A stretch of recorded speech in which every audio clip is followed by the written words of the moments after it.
ہر دور میں ایسا ہوا ہے کہ جب کسی کو سمجھایا جائے اور اس کا نفس نہ مان رہا ہو، اس کے نفس پہ شاک ہو، تو وہ پھر کب بات مانتا ہے؟ جب میرے حضور نے لوگوں کو سمجھایا کہ تم غلط راہوں پہ ہو، تم ماننے کے لیے تیار تھے، لیکن کیا یہ کہہ کے راستہ فرار کا اختیار کیا گیا کہ یہ دور نہیں رہا کہنے کا ٹھیک ہے اپنی مرضی جائیں جہنم میں؟ کہا نہیں، تم مانو نہ مانو، میں تمہاری دہلیز تک پہنچ کے اللہ کا پیغام پہنچا۔ تو کیا آج اگر کوئی بچہ ہمارے پہ ناراض ہو جاتا ہے سختی کرنے کی وجہ سے، تو اس کی ناراضگی کے ڈر کی وجہ سے اس کو ہم نہیں کہیں گے؟ تو ایسا نہیں ہوتا۔ وقتی طور پہ اگر اس کو سمجھ نہیں بھی آ رہی، لیکن ایک وقت آئے گا وہ سمجھے گا کہ میرا خیر خواہ یہ تھا۔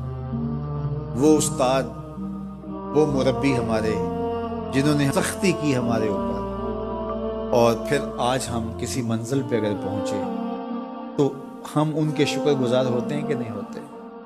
کہ فلاں استاد فلاں زمانے میں بڑی سختی کی، لیکن ہم پڑھے ہی اس کی وجہ سے۔ تو ماں باپ سختی کرتا ہے، بچپنے کی عمر، لڑکپن کا زمانہ، تو اولاد کو بعض کا ماں باپ کی باتیں جو ہے وہ اچھی نہیں بھی لگتی، لیکن ماں باپ کا ایک حیا ادب ہوتا ہے تو قبول تو ان کو کرنا ہی پڑتا ہے۔ اس وقت وہ کہتے ہیں شاید ماں باپ ہمارے پہ ناجائز سختی کر رہے ہیں، لیکن ایک وقت آتا ہے تو وہ سمجھتے ہیں کہ ہم سنور کے نکھر کے جو معاشرے کا حسن بنے، یہ ماں باپ نے تراشا تھا تو ایسے بنے، پھر وہ ماں باپ کے شکر گزار ہوتے ہیں۔ تو اس لیے آپ کسی سے ہمدردی کریں تو وقتی طور پہ تو اس کو تکلیف ہوگی، لیکن بعد میں آپ کا شکر گزار ہوگا۔ علامہ رومی نے اس پر ایک بڑی خوبصورت مثال دی۔ کہتے ہیں ایک شخص درخت کے نیچے لیٹا ہوا تھا اور خراٹے لے رہا تھا۔ ایک چھوٹا سا سانپ آیا اور اس کے منہ کے اندر گھس گیا، اور ایک شخص گزر رہا تھا، اس نے دیکھ لیا۔ وہ بڑا پریشان ہوا کہ اگر میں نے اس کو بیدار کر کے کہا کہ تیرے اندر سانپ گھس گیا ہے تو یہ خوف سے مر جائے گا، اب کیا کروں؟ تو اس نے ایک چھڑی سے اس کو زور سے مارا۔ وہ ہڑبڑا کے اٹھا، کیا ہوا؟ اس نے ایک اور چھوڑی، اس نے بھاگنا شروع کر دیا، وہ بھی اس کے پیچھے بھاگنے لگا۔ اس کی رفتار کم ہونے لگتی تو ایک اور مارتا۔ خدایا کیا مصیبت ہے، میں نے اس کو کیا کہا؟ میں تو آرام سے سویا ہوا تھا درخت کے نیچے، لیکن وہ ایک دم گھبراہٹ کا شکار آگے بھاگتا چلا جاتا ہے۔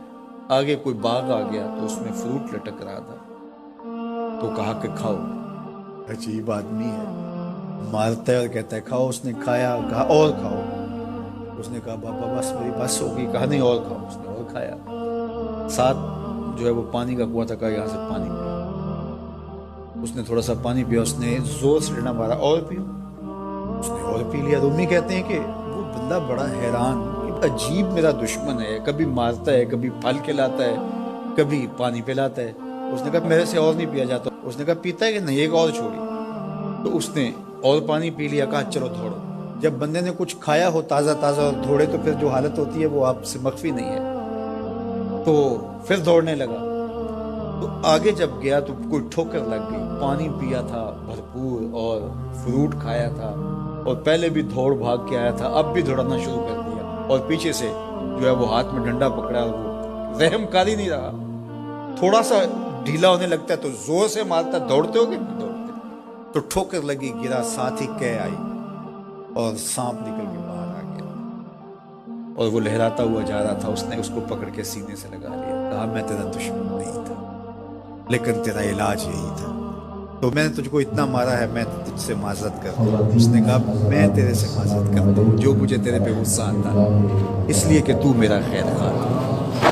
جب حقیقت سامنے آتی ہے تو پھر پتہ چلتا ہے کہ کون کسی کا خیر خواہ ہے اور کون کسی کا دشمن۔ اس لیے خیر خواہی کے جذبے کے ساتھ، الدین والنصیحہ، دین ہے ہی خیر خواہی۔ تو خیر خواہی کبھی اس طرح ہوتی ہے کہ آپ کسی کی خیر خواہی کر رہے ہوتے ہیں، اسے لگ رہا ہوتا ہے کہ یہ میری خیر خواہی کر رہے ہیں، اور وہ آپ کو اس وقت شکر گزار ہوتا ہے۔ اور کبھی ایسا ہوتا ہے آپ اس کی خیر خواہی کر رہے ہوتے ہیں، اس کو نہیں لگ رہا ہوتا کہ یہ میری خیر خواہی کر رہا ہے، اس کو غصہ آ رہا ہوتا ہے، لیکن جب اس کو بعد میں سمجھ آتی ہے کہ اس نے میری خیر خواہی کی ہے تو پھر وہ آپ کا شکر گزار ہوتا ہے۔ اور کبھی ایسا ہوتا ہے اس کو بعد میں بھی نہیں پتہ چلتا اس نے میری خیر خواہی کی ہے، لیکن تمہارا رب جانتا ہے، وہ اگر رائی کے دانے کے برابر بھی نیکی ہو اور وہ کسی پہاڑ میں بھی ہو تمہارا رب اس کو بھی لے آئے گا۔ اس لیے لوگوں کے ساتھ حسن سلوک کرو اور نیکی کا حکم دو، لوگوں کی بہتری کا سوچو، تو اس سے تمہارا رب تم سے راضی ہوگا۔